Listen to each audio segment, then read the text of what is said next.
ہم کٹ سکتے ہیں، مر سکتے ہیں، کوئی ہم سے زبردستی کسی کی عزت نہیں کروا سکتا۔ میں بھرپور انداز میں مذمت کروں گا پاکستان میں علامہ شہنشاہ نقوی کے خلاف جو ایک مہم چل رہی ہے۔ جو عقیدے اور جو نظریات کوئی پڑھے گا، ہم شخصیتوں کے ساتھ نہیں کھڑے، ہم نظریات کے ساتھ۔ اس قوم کی نا اتفاقی نے یہ وقت دکھائے کہ جن کو بات کرنے کا سلیقہ نہیں تھا وہ آج ہمارے منہ کو آ رہے ہیں۔ اس کا مطلب ہے کہ کسی نے گھر سے گنجائش دی تو دشمن نے چار دیواری پھیلانگی ہے۔ ہمیشہ چور اسی گھر کی دیوار پھلانگتا ہے جہاں اندر سے مخبر ملا ہو۔ کوئی مخبری ہوئی تو سب کچھ ہوا۔ میں بھرپور انداز میں، کیونکہ یہ مجلس صرف یہ سامنے بیٹھے ہوئے افراد نہیں سن رہے، پاکستان کے طول و عرض میں اور پوری دنیا میں اس مجلس کو سنا جائے گا۔ ہمیں وطن عزیز پاکستان کا امن اپنی جان سے زیادہ عزیز ہے، لیکن میں مخاطب ہوں اپنے اہل سنت سے۔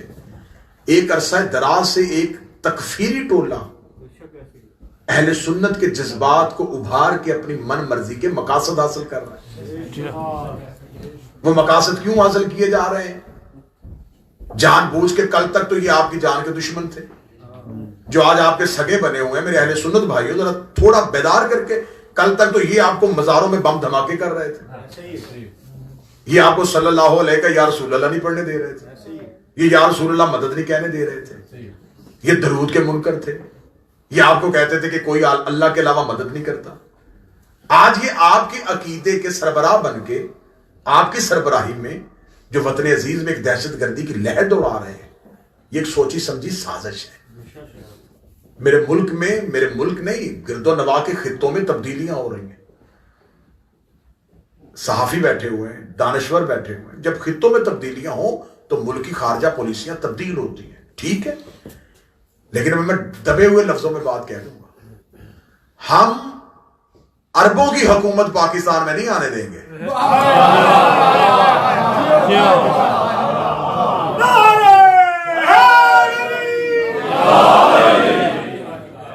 یہ سوچیں کہیں اور سے آئی ہیں، اور یہ سوچ صرف سوچ ہی نہیں آئی، یہ ریال سمیت آئی ہے۔ میں کہا صاحب ٹھیک ہے، یہ ریال سمیت سوچ آئی ہے۔ میرے ملک میں ایک نئی لہر کو ابھارا جا رہا ہے۔ بھئی اگر بہت زیادہ شوق ہے تو بیٹھو، بیٹھ کے ڈیبیٹ کرو۔ کس کی عزت کروانا چاہتے ہو؟ ہم سے نہیں ہوتی بنی امیہ کی عزت۔ اپنے بچوں کی آنکھوں میں دھول جھونک رہے ہو، تمہارے پرانے علماء کتابوں میں لکھ کے چلے گئے۔ جس کی نام پہ آج تم جلوس نکال رہے ہو، وہ مولا علی کو ممبروں پہ گالیاں دیتا تھا۔ علی کی دفعہ تمہیں غیرت نہیں آئی، اب تمہیں غیرت کس بات کی آ رہی ہے؟ نہیں مانیں گے ہم اس بندے کو جو علی سے جنگ کرتا ہے۔ کتابوں کے چھت تک ڈھیر لگ جائیں گے۔ تمہاری کتابوں کی تو ابھی سیاہی خشک نہیں ہوئی جس میں لکھا ہوا ہے کہ یہ علی اور اولاد علی کے ساتھ کیا سلوک کرتا ہے۔ آج تم آہستہ آہستہ ان کی عزت، ان کی عزت، ان کی عزت، اب بنی امیہ کی عزت ہم سے کرواؤ گے؟ ہم سے بنی امیہ کی عزت نہیں ہوگی۔ قانون پاس کروانا چاہتے ہو، کون سے قانون پاس کروانا چاہتے ہو؟ پہلے اپنی کتابیں تو پڑھو۔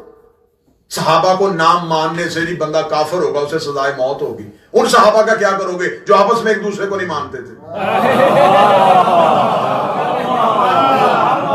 اگر وہ سارے مانتے تو جنگیں کیوں ہوئی؟ میں نے پورے محرم میں یہ مضمون پڑھا ہے، 80 ہزار بندہ ایک ایک جنگ میں قتل ہوا ہے۔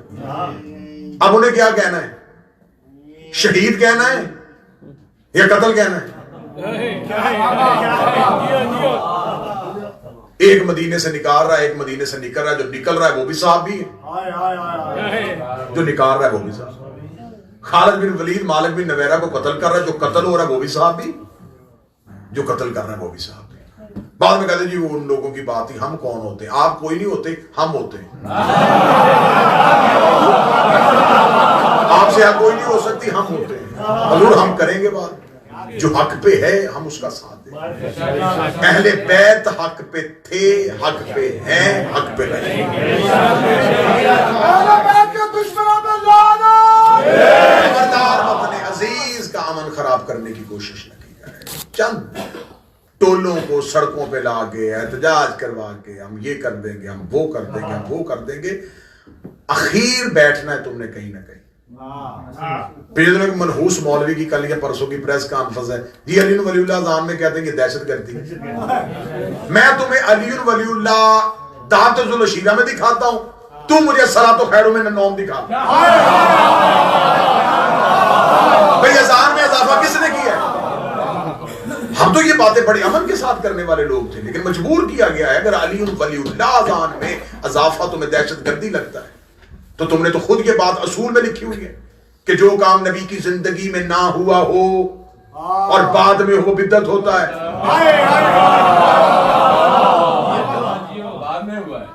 تو پھر ایک لمبی فہرست ہم نکالیں کہ کون کون سا کام نبی کے بعد ہوا۔ علمی میدان میں آ کے گفتگو کر لو، بیٹھ کے گفتگو کر لو، کسی بھی عدالت میں چلے جاؤ۔ ابھی تو وہ عدالتوں کے جج زندہ ہیں جہاں سے مبلغ اعظم علی ولی اللہ منوا کے آیا تھا۔ ہم لاوارث قوم نہیں ہے۔ ہاں ہوا ہے، غلطی ہوئی ہے، غلطی یہ ہو گئی ہے کہ گھر کی چار دیواری محفوظ نہیں ہوئی، ایک دوسرے کی گردنوں پہ، کیونکہ امن کے دن تھے، ہمیں باہر سے مارنے والا کوئی نہیں تھا، ہم نے کہا اچھا موقع ہے خود ایک دوسرے کو مار لیتے ہیں۔ ایسا ہی ہوا نا۔ مولا امیر المومنین کا فرمان ہے امن کے دنوں میں جنگ کی تیاری کرو۔ یہ کمین گاہوں میں چھپے ہوئے تھے۔ اچھا حکومت افغانستان میں بدلی ہے، مزاج ان کے خراب ہو گئے۔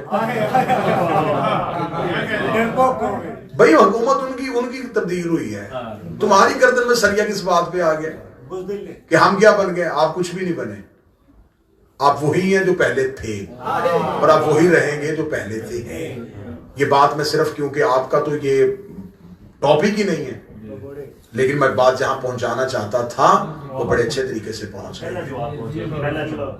ہم کسی اپنے جس عالم دین نے عزاداری حسین کی بات کی ہو، وہ سید زادہ ہو، ہم اس کے خلاف کسی قسم کا لفظ برداشت نہیں کریں گے۔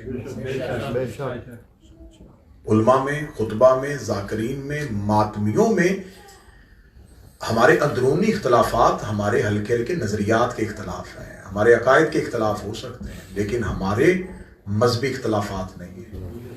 ہم یہ نہیں کر سکتے کہ ہم کسی اپنے ذاتی اختلاف کی بنیاد پہ اگر کوئی بندہ بنی امیہ کی مذمت کرے تو ہم اس شخص کی حمایت نہ کرتے ہوئے بھی بنی امیہ کی مذمت نہ کرنے والوں میں سے ہو جائے۔ ایسا نہیں ہوتا۔ بنی امیہ پہ اس خاندان کو خدا نے قرآن میں اگر کہا ہے تو انہوں نے کھول کے خدا نے شجر ملعونہ کہا۔ اس ہمارے بھرا میں ڈے ہویا قتل میں ڈا بابا سجاد نہ ستاؤ، ہم راضی تجھ سے ہے